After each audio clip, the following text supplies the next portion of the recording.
First on reporter കാഫിർ screenshot കേസിൽ റിബേഷ് രാമകൃഷ്ണനെ പ്രതി ചേർക്കും. ഡിവൈഎഫ്ഐ നേതാവ് റിബേഷ് രാമകൃഷ്ണനെ പ്രതിയാക്കാൻ അന്വേഷണ സംഘം ഇന്ന് കോടതിയിൽ റിപ്പോർട്ട് സമർപ്പിക്കും. എസ് ശരത് വിവരങ്ങളുമായി. ശരത്, ഇപ്പോൾ കാഫിർ സ്ക്രീൻഷോട്ടിൽ റിബേഷ് കൂടി പ്രതി ചേർക്കപ്പെടുകയാണ്. എന്താണ് ഇപ്പോൾ തെളിവുകൾ റിബേഷിനെതിരെ ലഭിച്ചിരിക്കുന്നത്?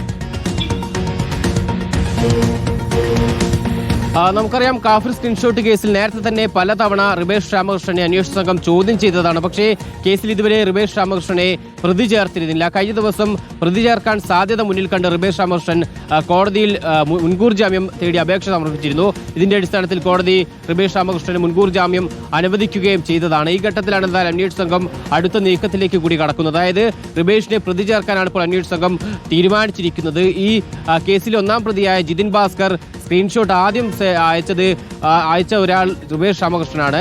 പിന്നീട് റിബേഷ് രാമകൃഷ്ണനും സമാനമായ രീതിയിൽ സ്ക്രീൻഷോട്ട് പ്രചരിപ്പിച്ചു എന്നുള്ളത് അന്വേഷണ സംഘം കണ്ടെത്തിയതാണ്. ഇതിന്റെ അടിസ്ഥാനത്തിലാണ് ഇപ്പോൾ എന്തായാലും റിബേഷിനെ അന്വേഷണ സംഘം പ്രതി ചേർക്കാൻ വേണ്ടി തീരുമാനിച്ചിട്ടുള്ളത്. ഇന്ന് തന്നെ വടകര 1ാം ക്ലാസ് മജിസ്ട്രേറ്റ് കോടതിയിൽ റിബേഷ് രാമകൃഷ്ണനെ പ്രതി ചേർക്കണമെന്ന് ആവശ്യപ്പെട്ടുകൊണ്ട് റിപ്പോർട്ട് സമർപ്പിക്കും. പിന്നീട് ഉടൻ തന്നെ റിബേഷ് രാമകൃഷ്ണനെ നോട്ടീസ് നൽകി വിളിച്ചു വരുത്താനാണ് അന്വേഷണ സംഘത്തിന്റെ തീരുമാനം. അതിനുശേഷം അറസ്റ്റ് നടപടിയിലേക്ക് കടക്കും. നിലവിൽ മുൻകൂർ ജാമ്യം അനുവദിച്ച സാഹചര്യത്തിൽ അറസ്റ്റ് ചെയ്താലും ജാമ്യത്തിൽ വിട്ടയക്കാനുള്ള സാധ്യതയുണ്ട്. പക്ഷേ ജാമ്യവാദികളൊക്കെ അന്വേഷണ സംഘം പരിശോധിക്കുന്നുണ്ട്. എന്തായാലും കേസിൽ പ്രതി ചേർക്കാൻ റിബേഷ് രാമകൃഷ്ണൻ കൂടി പ്രതിയായാൽ 3 ഡിവൈഎഫ്ഐ നേതാക്കളായിരിക്കും കേസിൽ പ്രതികളാകുന്നത് എന്നുള്ളതും പ്രധാനപ്പെട്ട കാര്യമാണ്. നമുക്കറിയാം, നേരത്തെ കേസിൽ 1ാം പ്രതിയായ ജിതിൻ ഭാസ്കറും ഡിവൈഎഫ്ഐയുടെ പ്രവർത്തകനും പ്രാദേശിക തലത്തിൽ നേതാവുമായിരുന്നു. ഒപ്പം അമലും സമാനമായ രീതിയിൽ ഡിവൈഎഫ്ഐയുടെയും CPM-ന്റെയും ഒക്കെ തന്നെ പ്രവർത്തകരാണ്. സമാനമാണ് ഇപ്പോൾ റിബേഷ് രാമകൃഷ്ണനെയും പ്രതിയാക്കുകയാണെങ്കിൽ 3 പേരും ഡിവൈഎഫ്ഐ പ്രവർത്തകരാകും. ഇപ്പോൾ ഈ അന്വേഷണ സംഘത്തിന്റെ പ്രത്യേക അന്വേഷണ സംഘത്തിന്റെ കണ്ടെത്തൽ കോടതിയിൽ ഇന്ന് റിപ്പോർട്ട് സമർപ്പിക്കാനിരിക്കുകയാണല്ലോ. അതല്ല, ഇപ്പോൾ 3 പ്രതികൾ എന്ന ഒരു ഔദ്യോഗിക തീരുമാനത്തിലേക്ക് അല്ലെങ്കിൽ അതിലേക്ക് അന്വേഷണം ഒതുങ്ങുമെന്ന് പറയാൻ സാധിക്കില്ല. അന്വേഷണം നടന്നു വരുന്നു എന്നുള്ളതാണ് ഞാൻ ഇപ്പോൾ അന്വേഷണ സംഘവുമായി ബന്ധപ്പെട്ട സമയത്ത് അവർ അറിയിച്ചത്. റിബേഷ് രാമകൃഷ്ണനെ കേസിൽ നേരത്തെ മുൻകൂർ ജാമ്യം അനുവദിച്ചിരുന്നു.